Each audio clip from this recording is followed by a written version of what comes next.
Shubho Sandhya friends. Hope I am audible.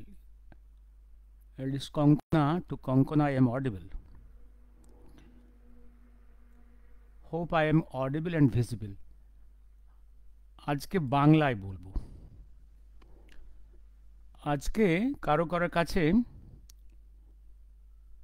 Saraswati Puja, Shubho Panchami.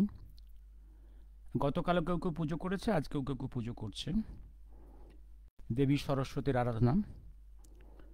This goddess of learning,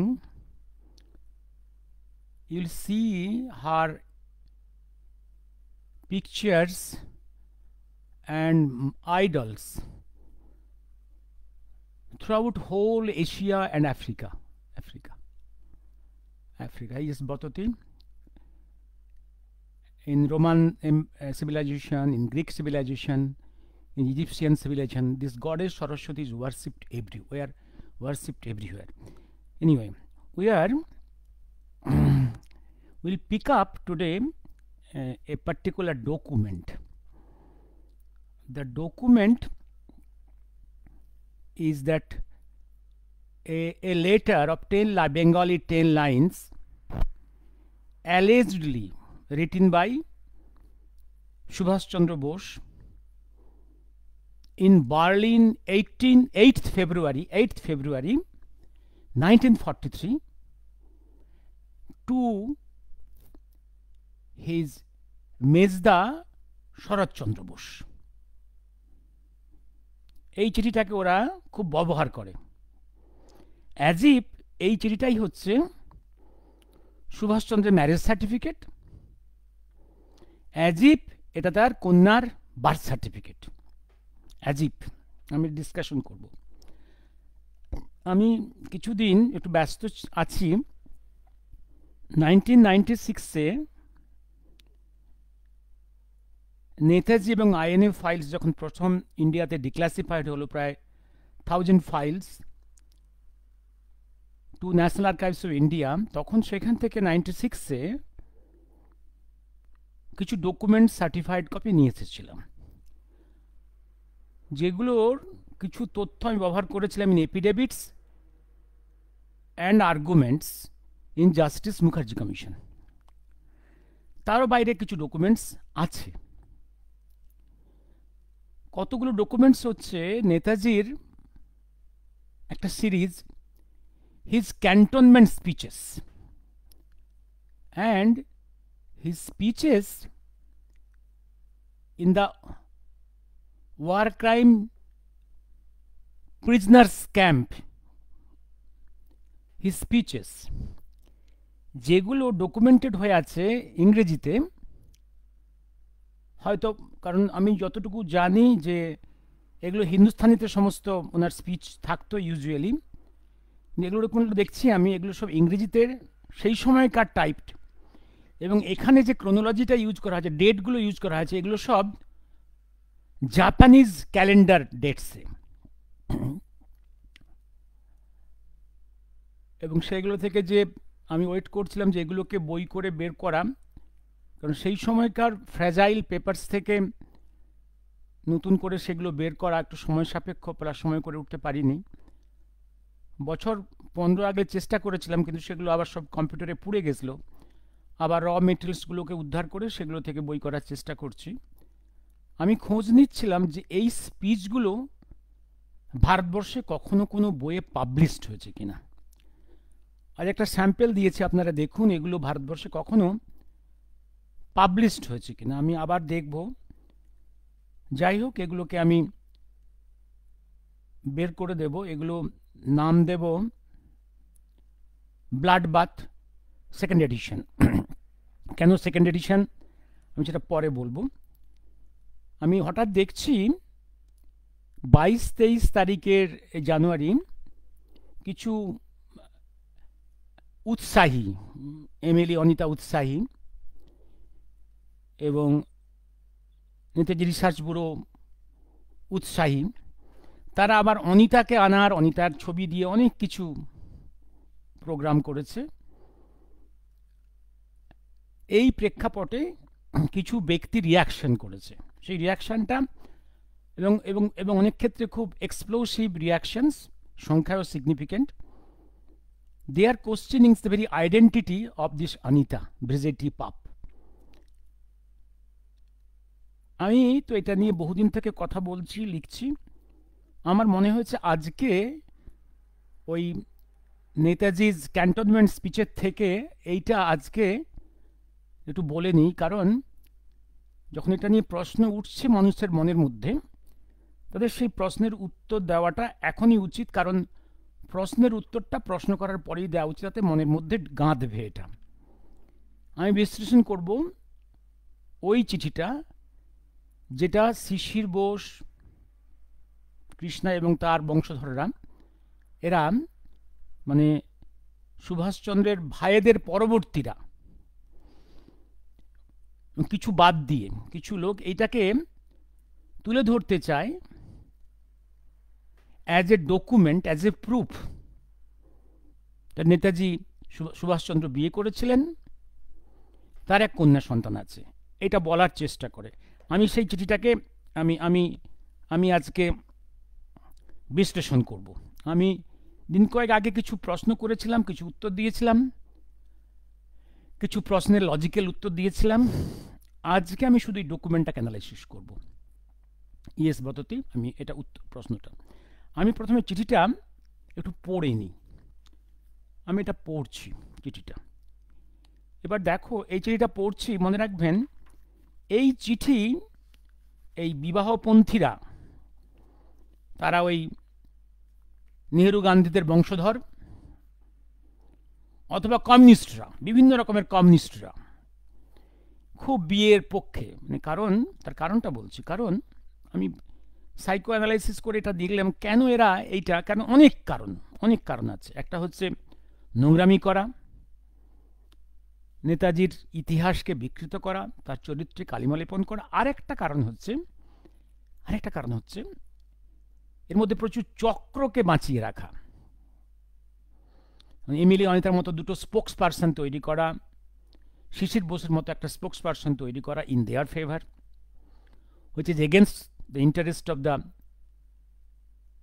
thought process of Netaji. এবার আরেকটা কারণ হচ্ছে, কারণ গান্ধী নেহরুদের বংশধরদের মধ্যে এবং কমরেডসদের মধ্যে ব্রহ্মচর্য কি জিনিস এই কনসেপ্ট নেই। In the life of Gandhi and Nehru there is no brahmacharya, they cannot imagine that. Even comrades, ওরা মূলত কামুক্ত, ওরা কামটাই ভালো বোঝে, ওদের কামার্থ, ওরা কামুক, ওরা কমিউনিস্ট নয়, ওরা ব্রহ্মচর্যের কনসেপ্ট ওদের মধ্যে নেই। আমি চিঠিটায় আসি। যেটা হচ্ছে এরকম একটা চিঠি, যেটা ওরা চিঠি, পরম পূজনীয় মেজদাদা, আজ আমি পুনরায় বিপদের পথে রওনা হইতেছি। এবারে কিন্তু দূরের দিকে, হয়তো পথের শেষ আর দেখিব না।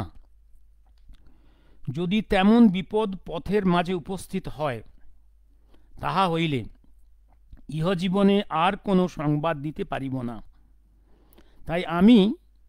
তাই এখন আমি আমার সংবাদ এখানে রাখিয়া যাইতেছি। যথাসময়ে এই সংবাদ তোমার কাছে পৌঁছিবে। আমি এখানে বিবাহ করিয়াছি, আমার একটি কন্যা হইয়াছে। আমার অবর্তমানে আমার সহধর্মিণী ও কন্যার প্রতি একটু স্নেহ দেখাইবে, যেমন সারা জীবন আমার প্রতি করিয়াছ। আমায় স্ত্রী ও কন্যা আমার অসমাপ্ত কার্য শেষ করুক, সফল ও পূর্ণ করুক, ইহাই ঈশ্বরের নিকট আমার শেষ প্রার্থনা। আমার ভক্তিপূর্ণ প্রণাম গ্রহণ করিবে, মা, মেজ বৌদিদি এবং অন্যান্য গুরুজনকে দিবে। ইতি বার্লিন, 8ই ফেব্রুয়ারি 1943, তোমার স্নেহের ভ্রাতা সুভাষ। হ্যালো, এই হচ্ছে চিঠিখানা। এবার বলি, আমি এই চিঠিটা বহুদিন ওরা মাঝে মাঝে রিসার্চ ব্যুরোর টাঙিয়ে রাখে লোককে দেখানোর জন্য। মাঝে মাঝে হারিয়ে যায়, আবার ডিসঅ্যাপিয়ার করে যায়। এখন 1978-এ তখন আমি আমার 3rd ইয়ার থেকে 4th ইয়ার MBBS স্টুডেন্ট আমি ঢুকছি। এই সময় ওটা এমার্জেন্সির পরে আমার প্রথম যে ভলিউম নেতাজি সুভাষচন্দ্র পাবলিশ করেছিলাম, সেই সময় জয়ত সুভাষচন্দ্র করে আমি যেমন সে সময় শ্রদ্ধেয় সুনীল দাস বা প্রফেসর আর সি মজুমদারের আশীর্বাদ পাওয়ার জন্য গিয়েছি, ডিরেক্টলি গিয়েছি বইগুলো দেওয়ার জন্যে, কিন্তু শিশির বোসকে আমি ডিরেক্টলি দিতে যাইনি। আমি এক বোনের হাত দিয়ে বইটা পাঠিয়েছিলাম। এই বইটার পেছনে লেখা ছিল আমার পরবর্তী ভলিউমসে কি কি লেখা থাকবে, আর্টিকেলস। তো একটা বড় আর্টিকেল যেটা পসিবল, যেটা লেখার কথা, সেটা ছিল নেতাজি সুভাষচন্দ্রের বিবাহ কাহিনী মিথ্যা। সেই সময় লিখেছিলাম। এই চিঠিটা লিখে তখন এইটা দেখে শিশির বোস আমার বোনকে বলেছিল, দাদাকে দেখা করতে বলো। আমি তো বলেছি, প্রতিজ্ঞা আমার, আমি কখনো ওই লোকটার মুখ দেখব না। টু স্পিক ইউ ফ্র্যাঙ্কলি, আমি রিসার্চ ব্যুরোর আমি ওদের মুখ দেখার জন্য কখনো ওদের গেলে মুখ দেখতে হবে সেই ঘেন্নায় আমার যাওয়া হয়নি। গিয়েছি, কাছাকাছি গিয়েছি। কোন সালে? 2005-এ, সরি 2001-এ। 2001-এর পরে জাপান থেকে আসার পরে এলগিন রোডের বাসিন্দারা, পাড়ার লোকেরা আমাকে ডেকে নিয়ে গেছিল একটা মিটিংয়ের জন্য। সেই মিটিংটা একদম বড় পথসভা ছিল at the gate of the Elgin road Netaji research, Netaji ভবনের উল্টো দিকে। এবং সেখানে দাঁড়িয়ে আমি সবার সামনে মাইকেই জনগণের কাছে বলেছিলাম যে আমি এই বাড়িতে কখনো প্রবেশ করিনি, এই ঘৃণাতে, যাতে এদের মুখ দেখতে হয় আমাকে। তখন ওরা জীবিত ছিল। যে এই স্কাউন্ড্রেলদের জন্যে আমার এই জায়গাটাতে ঢোকা হয়নি। কারণ আমি ওদের সম্বন্ধে যখনই কথা বলি, স্কাউন্ডেল কথাটা আগে শুরু করি আর শেষেও শুরু করি। নামের আগে দিই স্কাউন্ডেল, শেষে পদবীর জায়গায় স্কাউন্ডেল বলি। সে আমি ফেসবুক করার সময় কি জনসভাতে, ইভিন একদম টিভির পর্দাতে বসে। কারণ এই শব্দটা তৈরি হয়েছিল ইংরেজি ভাষাতে কিছু কোথাও কোথাও প্রয়োগের জন্য, এটা সাইলেন্টলি পড়ে থাকার জন্য। They are the best places, suitable places যেখানে এই শব্দটা ব্যবহার করা যায় ভেরি সুটেবলি। এবার আসছি আমি, এবার এই চিঠিটার ইতিহাস বলি। এবার ইতিহাস, তারপর বিশ্লেষণ, ইতিহাসটাই বলি আমি। এই বিশাল ইতিহাস, এই ইতিহাসটা বলতে বলতে কয়েক ঘন্টা লেগে যাবে, কয়েকদিন লেগে যাবে, অত ধৈর্য আমাদের নেই। এই চিঠিটা দেখুন, এই চিঠিটা দিয়ে প্রশ্ন হচ্ছে, দেখুন এই চিঠি আমি প্রথমেই ডেটটা আমি প্রথমেই কম্পোজিশনে আসব। এই চিঠিটা আমি আসি, এই চিঠি 8ই ফেব্রুয়ারি,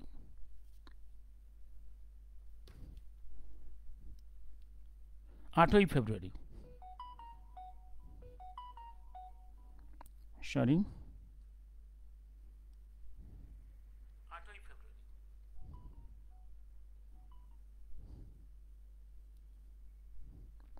8ই ফেব্রুয়ারি চিঠির ডেট, এদের কথা মতো আমি ডেটটাতে আসছি। 8ই ফেব্রুয়ারি। আচ্ছা, 8ই ফেব্রুয়ারি চিঠিটা লেখা হলো। চিঠিটার লেখা প্লেস হচ্ছে অ্যাট পার দিস চিঠি বার্লিন। এই যে চিঠি লেখা হলো, এটা সবাই পাচ্ছে কোন সোর্সে? Source is only Emily Schenkl. Emily চিঠি পেল কি করে? এই 8ই ফেব্রুয়ারি, আমি 8 ধরছি, assuming this is 8th February 1943, where was Emily?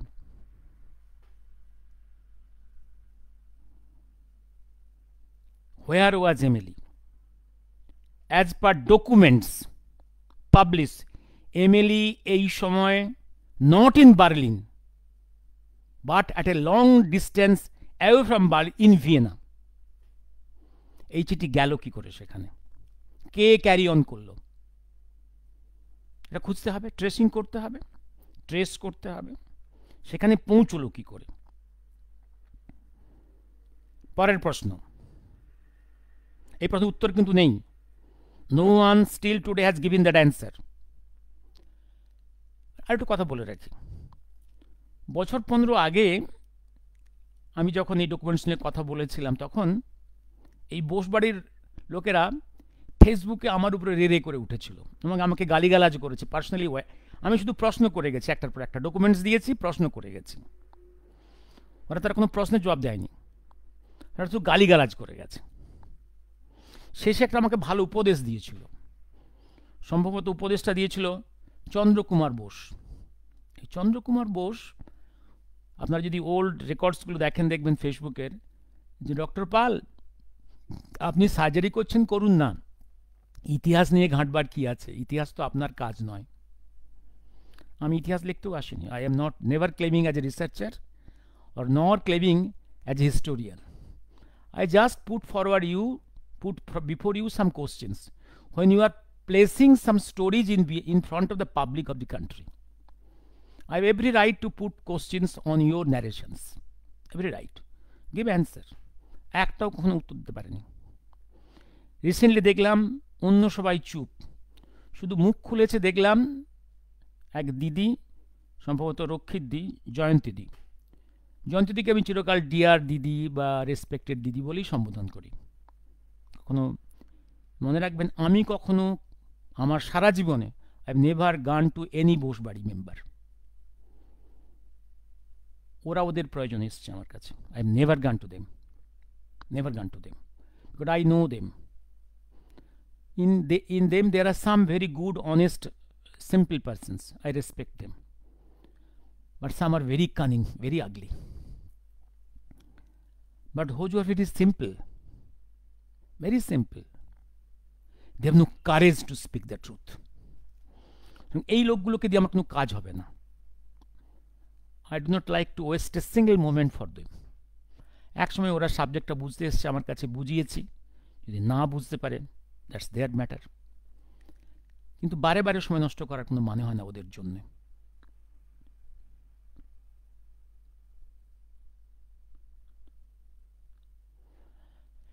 এবার আসছি আমি এই চিঠিটা। হ্যাঁ, দিদি মাঝে মাঝে একবার বলেছে দেখলাম যে ওনার ঠাকুরদার কাছ থেকে উনি কনভিন্সড হয়েছেন। যখন প্রশ্ন করি কোনো উত্তর দিতে পারেন না, দেখলাম ফেসবুকে লিখেছেন কয়েকদিন আগে যে ঠাকুরদার, তখন এক বন্ধু প্রশ্ন করেছে তখন আপনার বয়স কত ছিল।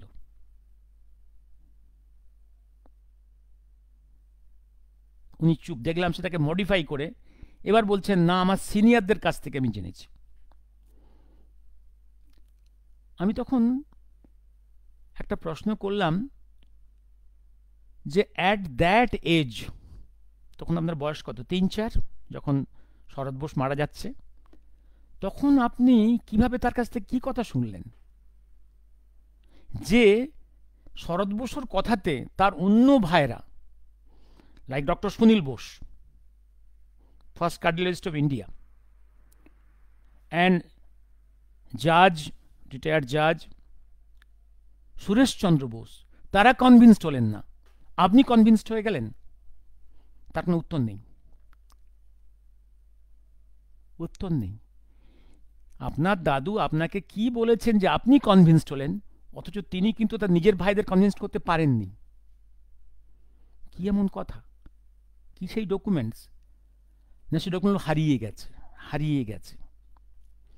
আমি তারও কিছু প্রশ্ন করেছি, দিদির কাছ থেকে ওয়েট করছি উত্তর পাওয়ার জন্য। এবার আমি সেই জন্যেই আমি শুধু প্রশ্নের পর প্রশ্ন করে যাব। এবার আমি আসছি এই যে চিঠির ভারতবর্ষে কিভাবে এলো। এবার বলি ইতিহাস। একটা জিনিস বলি, আপনারা যদি ক্যালকাটা ফাইলস যেটা যেটা প্রায় 40টা ফাইল, যেটা 2016 পরে কারণ কেন্দ্রীয় সরকার তার 16তে একটা একটা 96-এ government of India lots of files declassify করেছে। এটা মূলত নেতাজি এবং আইনের সংক্রান্ত। আর এদিকে আর 16 সালে 2016-তে মোদী সরকার কিছু ফাইলস ডিক্লাসিফাই করেছে, including the files on MLA Anita in Vienna foreign office, Indian foreign office in Vienna, dealing with the MLA Anita, সেই ফাইলটা ডিক্লাসিফাই করেছে। এইবার দেখছি এই ফাইলসগুলো থেকে, এই দুটো লটস থেকে, গভর্নমেন্ট অফ ইন্ডিয়া ফাইলস আর এদিকে government West Bengal files released from আমাদের যে আর্কাইভস থেকে, বেঙ্গল আর্কাইভস থেকে, বেঙ্গল ফাইলসে আপনারা দেখবেন, বেঙ্গল ফাইলস থেকে আমি দেখলাম সেখানে আমাদের ক্ষমতা ট্রান্সফার অফ পাওয়ারের আগে, সম্ভবত 1946, একটু মনে পড়ছে আমার, আমি আবার দেখে ওটা শিওর হব, 46-এ একটা খামে চিঠিটা এসছিল, এই চিঠির ফটোকপি সহ। সেইটা শরৎবাবুর এক মেয়ে রিসিভ করেছিল।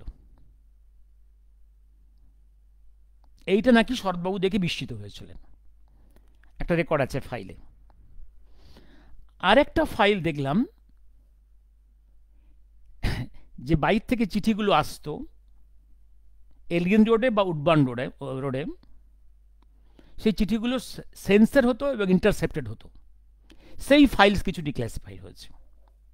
তাতে দেখতে পাচ্ছি এই চিঠির ন্যারেটিভটা দেখতে পাচ্ছি, যে চিঠিটা এসছিল ইন্টারসেপ্টেড হয়েছে, দুটো সোর্স পাচ্ছি। আর একটা ন্যারেটিভ পাচ্ছি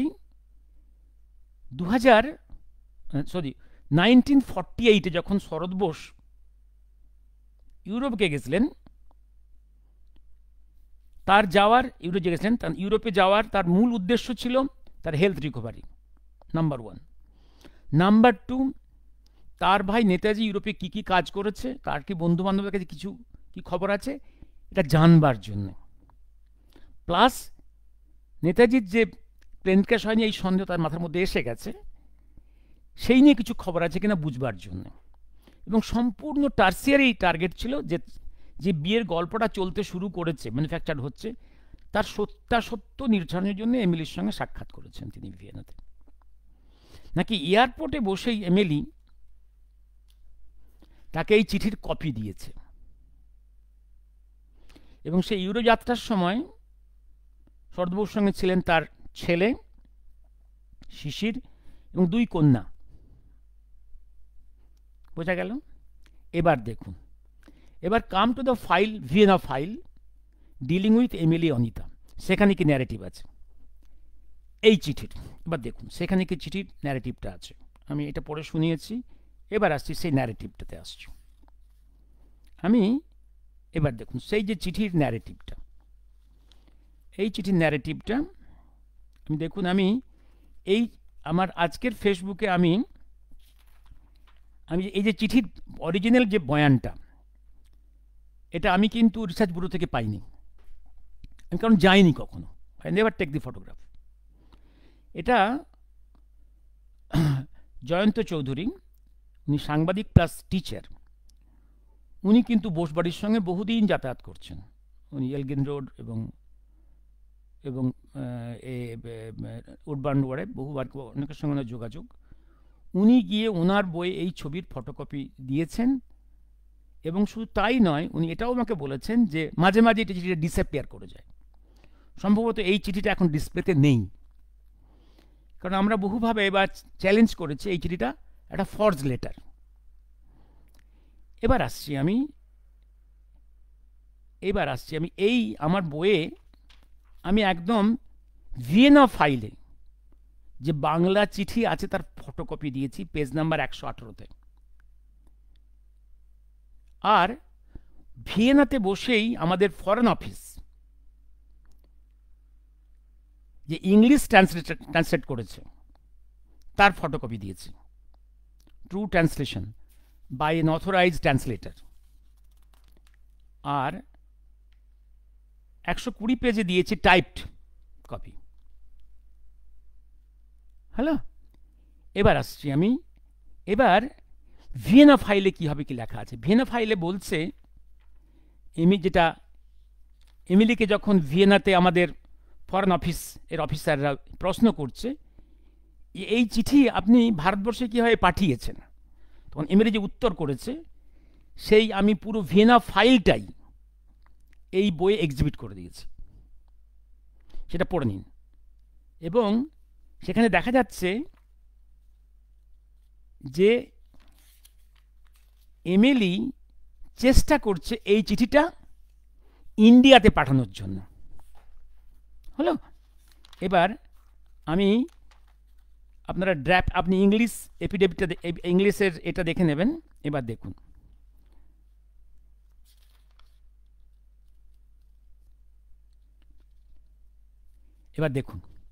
আমার এটার অনেকগুলো পেজ নাম্বার 67 আমি একটা জায়গায় লিখছি 7 নম্বর পয়েন্টে। এই যে চিঠি, এটা একটা দলিল ডকুমেন্ট। এই ডকুমেন্টটা এমিলি নিজে বলছে to the our foreign office in Vienna. এই চিঠির ফটোকপি তিনি 2 কপি করিয়েছিলেন। একটা দিয়েছিলেন handed over to mister Parekh বলে একজন Indian who was in Vienna at that time, আরেকজন mister Hafiz who was in Vienna. ওরা ভারতবর্ষে যখন আসছে তখন তাদের দুজনের হাতেই এই দুটো চিঠি দিয়েছেন, with a direction to hand these to the hand of মেজদা শরৎচন্দ্র বোস ইন ক্যালকাটা। দেখা যাচ্ছে ডকুমেন্টেই ভিয়েনা অফিস নোট করেছে এই দুটো চিঠি এই মিস্টার পারেক অ্যান্ড মিস্টার হাফিজ কেউই দিল্লিতে এসে, ইন্ডিয়াতে এসে দুটো চিঠির কেউই তারা কলকাতায় শরৎ বোসকে হ্যান্ড ওভার করেনি। অন দি কন্ট্রারি, এই দুজনের একজন শরৎ বোসের পরিবর্তে নেহেরুকে, আর একটা চিঠি শরৎ বোসের পরিবর্তে বল্লভভাই প্যাটেলকে দিয়েছে। দেখুন, শরৎ বোস এবং প্যাটেল এবং নেহেরুর সঙ্গে কি রিলেশনস নেতাজি বা সুভাষচন্দ্রের, এই রিলেশনটি কি এমিলি সেঙ্কেল জানতো না? যদি নাও জানে, এমিলি তো ডিরেকশন দিয়েছে পারেককে এবং হাফিজকে as per record to hand over to Saratchandra Bose in Calcutta. তাহলে সেটা নেহরুর কাছে গেল কি করে, প্যাটেলের কাছে গেল কি করে?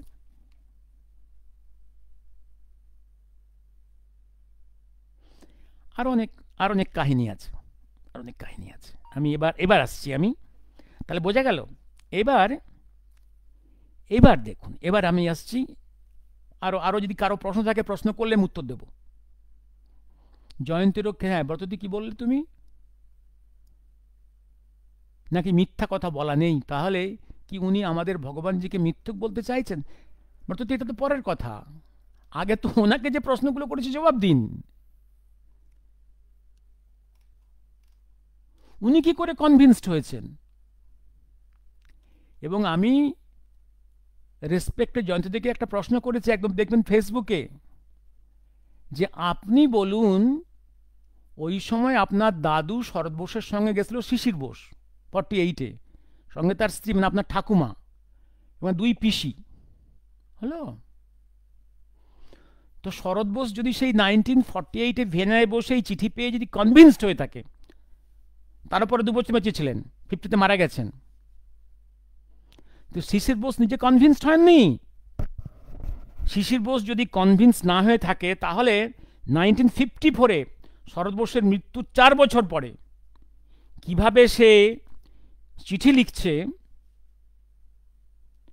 From London to Calcutta to his brother যে কলকাতা থেকে আন্টিকে টাকা পাঠিও না, টাকা পাঠালে উইথাউট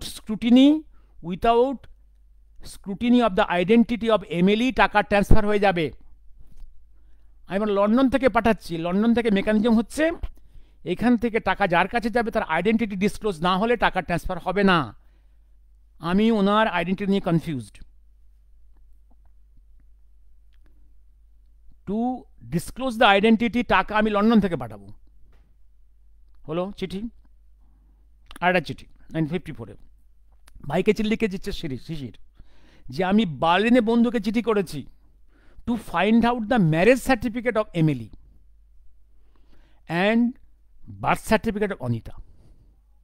আবার লিখছে আমি ভেনেতেও চিঠি করেছি আমার বন্ধুকে, সেখানে এই অনিতার বার্থ সার্টিফিকেট আর এমিলির ম্যারেজ সার্টিফিকেট খুঁজে পাওয়ার জন্য। অর্থাৎ তাহলে 54 পর্যন্ত বোসবাড়ির লোক কেউ কি এমিলির কাছে তার ম্যারেজ সংক্রান্ত ডকুমেন্ট দেখতে চায়নি বা অনিতার বার্থ চায়নি বা চেয়ে পায়নি? হোয়াট ইজ এটা? আমি জয়ন্তীদিকে প্রশ্ন করেছি, কারণ তারপরে দীর্ঘদিন তো শিশির বেঁচে ছিল, মোর দেন 50 years। না, আমি শিশির বাবুকে আমি প্রশ্ন করিনি কখনো, এই নিয়ে কোনো ডিসকাশন হয়নি।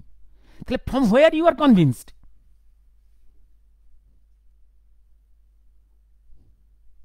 উত্তর নেই, থাকলে খুশি হব। এবার আসছি ডেটে। আবার আমি আসছি ডেট 8 ফেব্রুয়ারি। তাহলে কি এই চিঠি অনুযায়ী কি এই চিঠিটার গল্প যা, এই চিঠির ড্রাফটিং যা, 8ই ফেব্রুয়ারি নাকি সুভাষচন্দ্র বোস এই চিঠি লিখেছে বার্লিনে বসে? এবার বলি 8 তারিখে সুভাষচন্দ্র বা নেতাজি কোথায় ছিলেন? Was he at all in any place on soil in Germany or in Berlin?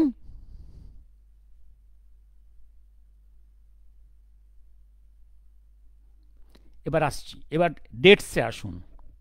আপনি নেতাজির বার্লিন ত্যাগের যত ন্যারেটিভস আছে, আপনি ইনিশিয়াল 30-40 ইয়ার্স দেখবেন, সবাই লিখেছে যে 8 তারিখে নেতাজি বার্লিন ত্যাগ করে সাবমেরিন যোগে বেরিয়ে গেছেন। তারপরে 10-20 বছর দেখবেন সেই 8টা চেঞ্জ হতে হতে 7 হয়েছে, 7 চেঞ্জ হতে হতে 6 হয়েছে, 6 চেঞ্জ হতে হতে 5 হয়েছে, পরে 4 হয়েছে,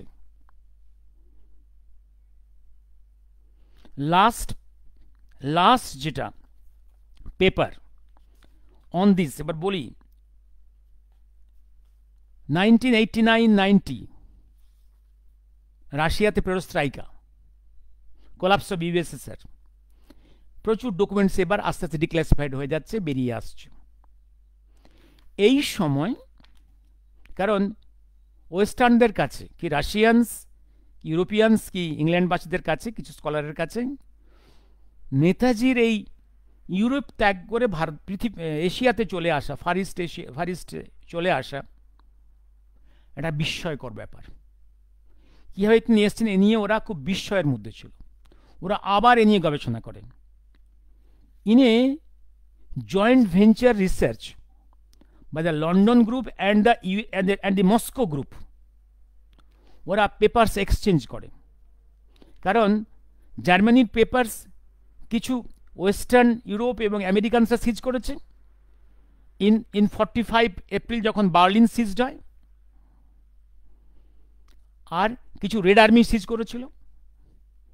সেই এক্সচেঞ্জ অফ পেপার্স থেকে বেরিয়ে আসছে Subhash Chandra left the soil of Berlin on 3rd February,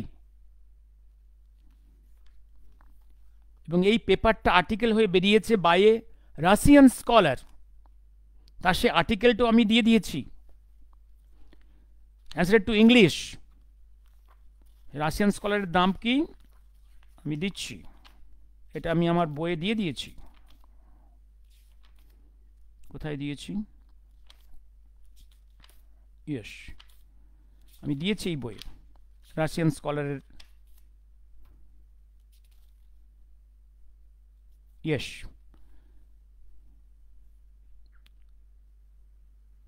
হ্যাঁ, আমি সোর্সটাও বলছি। Scottish church college, Netaji Subhas Chandra centenary ভলিউমের 251 পেজে, এই কমিউনিটিভ ভলিউমে সুভাষচন্দ্র বোস ইন জার্মানি, এখানে এটা সম্ভবত রাইকপের লেখা, রাশিয়ান স্কলার রাইকপের লেখা, এটা ইংলিশ ট্রান্সলেশন। এতে বলছে Subhas Chandra left Germany by submarine on 3rd February. Yes, that's the right thing. তার কারণ মনে রাখবেন, এটা হচ্ছে ওনার চরিত্রের একটা বৈশিষ্ট্য। উনি যে কাজটা যেদিন করেন তার ডিসক্লোজারটা হয় by his own mechanism in a very later date. Because later ডেটটা কেন? By that time he is in a safe place. যখন সুভাষচন্দ্র 12-13 মাঝরাতে বেরিয়ে যাচ্ছে কলকাতা এলগিন রোড থেকে, the news is disclosed on 26th, অর্থাৎ কতদিন পরে? 8, 6, 14, 15 দিন পরে, after 15 days. By that time he is in a safe place. যখন আবার দেখুন, যখন সুভাষচন্দ্র ফার ইস্ট এশিয়াতে যখন ডিসঅ্যাপিয়ার করছে on 17th August, the fact is being disclosed to the world by the Nippon Radio, quoting a private agency, not government agency, on 23rd August. That is at a gap of 7 দিন পরে, 6 days, after a gap of 6 days. By this time he is in a safe place. ঠিক similarly উনি Berlin ত্যাগ করছে 3rd April 43, লোকে জানছে 8th, 9th. Even you will see in some of the German papers he has left Berlin on 9th. This was safety. This is his work style. তাহলে কি দেখা যাচ্ছে? এই 8-এর যে চিঠিটা ড্রাফট হয়েছে এটা জালি চিঠি। এবার আমি কন্টেন্টে আসছি। Let me come to the content. কতক্ষণ হলো? আমি কন্টেন্টে আসছি। আপনারা এই চিঠিটা, এটা তো archival document, this is collected not from the research bureau, archival document, একদম Vienna foreign office of India, যেটা এমএলই সাবমিট করেছে। হলো, আমি আজকে এই বিবাহ কাহিনী নিয়ে মহাকাল কি বলেছে এটা নিয়ে কোট করছি না, আমি একদম অ্যাভেলেবেল ডকুমেন্টস যা আছে, যেটা সার্টিফাইড ডকুমেন্ট, সেখান থেকেই কথা বলছি আজকে। এবার দেখুন চিঠির বয়ানটা দেখুন, বাংলা বয়ানটা দেখুন, বাংলা বয়ানের ভাষাটা দেখুন। You see the language, draft language. আপনারা দেখুন তো, ICS, maybe he has resign from the post. ICS ছোটবেলায় যা করেছেন বাংলায় চিঠি, ICS পাশ করার পরে সুভাষ বোস ব্যারিস্টার শরৎ বোসকে বাংলায় চিঠি লিখেছে কখনো? নাম্বার 1। চিঠি ল্যাঙ্গুয়েজ দেখুন, এই ল্যাঙ্গুয়েজের, এই যে ল্যাঙ্গুয়েজ, এই ল্যাঙ্গুয়েজ নেতাজির বাংলা পড়ুন, আপনি যে বাংলাগুলো লেখা আছে বাংলা পড়ুন। এই বাংলা ল্যাঙ্গুয়েজের যে স্মেল, যে সাউন্ড, নেতাজি বা সুভাষচন্দ্রের বাংলা লেখার সঙ্গে মিলছে না। নাম্বার 3, হাতের লেখাটা দেখুন, হাতের লেখাটা, এই হাতের লেখা সুভাষচন্দ্রের নয়, নকল করা হয়েছে, নকল করা হয়েছে। আরও বলছি, আচ্ছা এই চিঠি তো ও এমএলইকে দিছিল, যদি ধরে নিই এমএলইকে দিয়েছিল। আগেই প্রশ্ন করেছি, তখন তো ওই দিনে এমএলই ইন ভিয়েনা, কে বয়ে নিয়ে গেছিল? নাম্বার 2, এই চিঠিটা বাংলায় লেখা হলে, এমএলই তো বারে বারে বলেছে যে বাংলা পড়তে পারে না, বাংলা বুঝতে পারে না, তাহলে তার কাছে এই বাংলা চিঠি লিখে রাখার কি সার্থকতা আছে?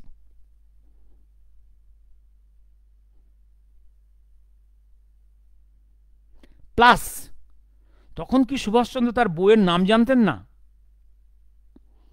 তখন কি 8ই ফেব্রুয়ারি সুভাষচন্দ্র বইয়ের নাম জানতেন না? মেয়ের নামও জানতেন না। তাহলে এরকম একটা চিঠি পৃথিবীর যে কোনো মেয়ে তো ব্যবহার করতে পারে।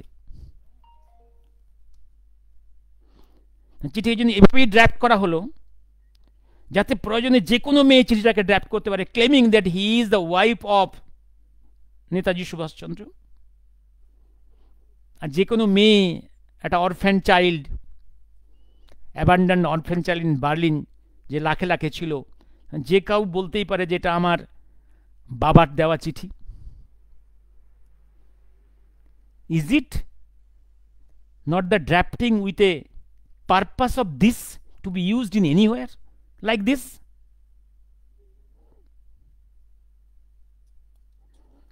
এবার আসছি, আপনারা সুভাষচন্দ্রের বাংলা লেখার চিঠি গুরুজনদের কাছে, মায়ের কাছে লেখা সিরিজ, বৌদির কাছে লেখা সিরিজ, দাদার কাছে লেখা সিরিজ আপনারা পড়ুন।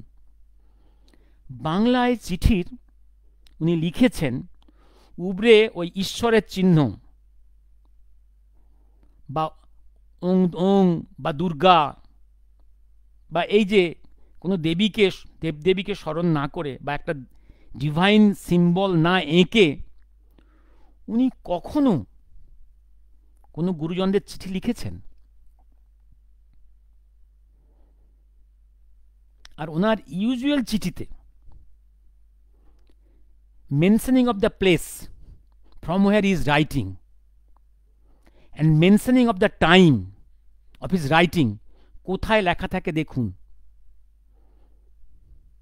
আর এই চিঠি দেখুন কোথায় লেখা আছে,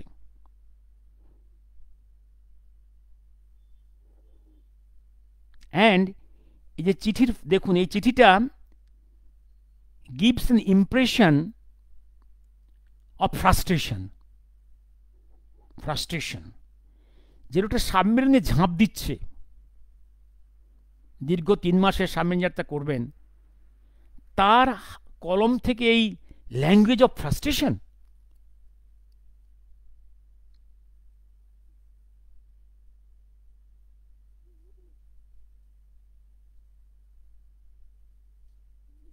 এই চিঠিটা জাল, এটা জাল চিঠি। এরকম ওরা অনেক জাল চিঠি লিখেছে, অনেক জাল চিঠি তৈরি করেছে, যেটার ব্যুরো থেকে যে bunch of letters alleged written by Subhashchandra, প্রেমপত্র, অমুক তমুক, এগুলোর মেজরিটি হচ্ছে জাল চিঠি। এই জাল চিঠির কারিগর যতখানি শিশির বোস, তার থেকে বেশি অমিয় বোসের গ্রুপ।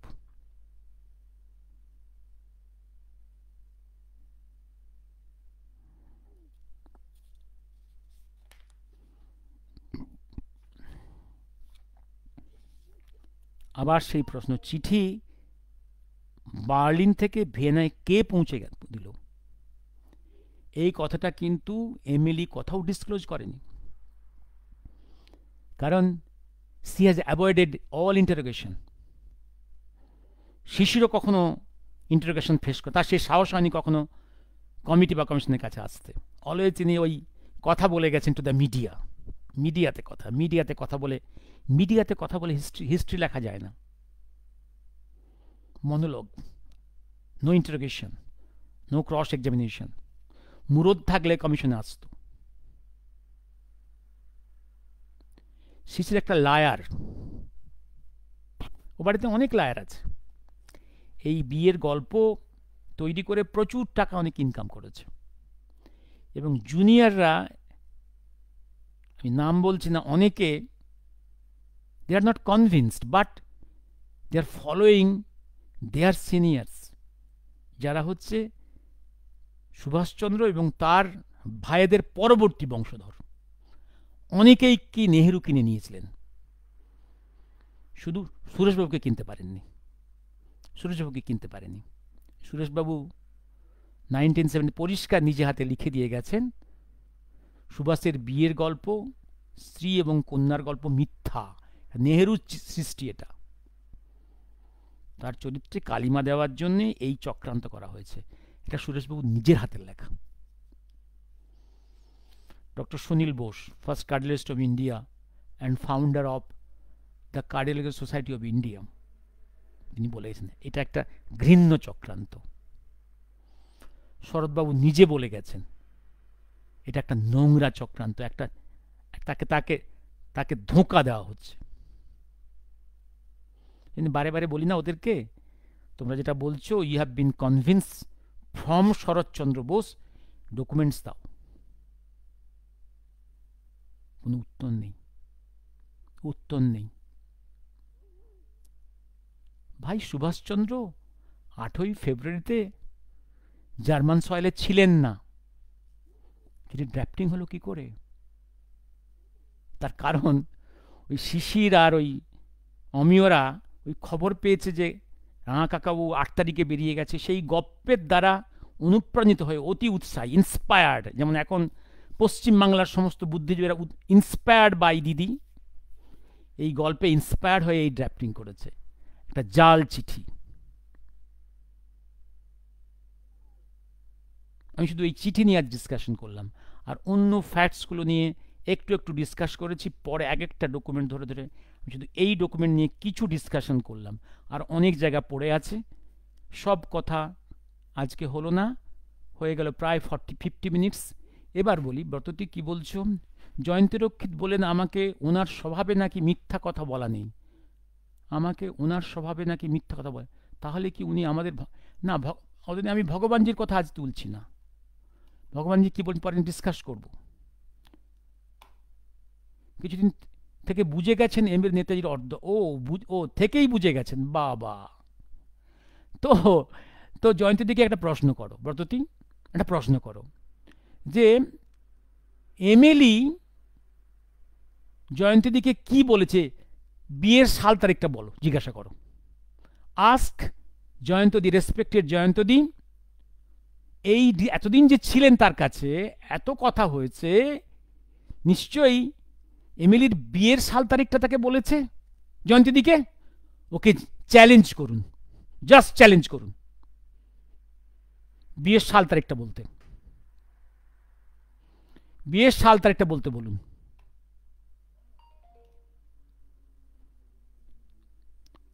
দেবজিৎ, অসংখ্য বানান ভুল আছে, উনি কখনো ইংলিশে চিঠি লিখতে সেজদা বা কোনো দাদাকে,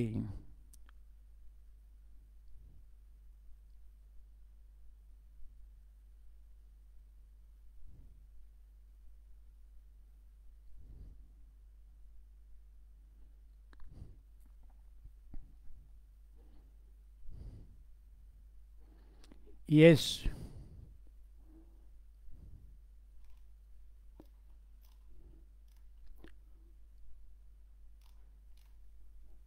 আর কারো প্রশ্ন আছে? এই চিঠি নিয়ে যদি আরো কিছু প্রশ্ন থাকে আমি আবার উত্তর দেব। শুভরাত্রি। আরো অনেক, এই চিঠির অনেক অ্যাঙ্গেল আছে, আরো অনেক অ্যাঙ্গেল আছে, এই অ্যাঙ্গেলগুলো পরে ধরব। শুভরাত্রি।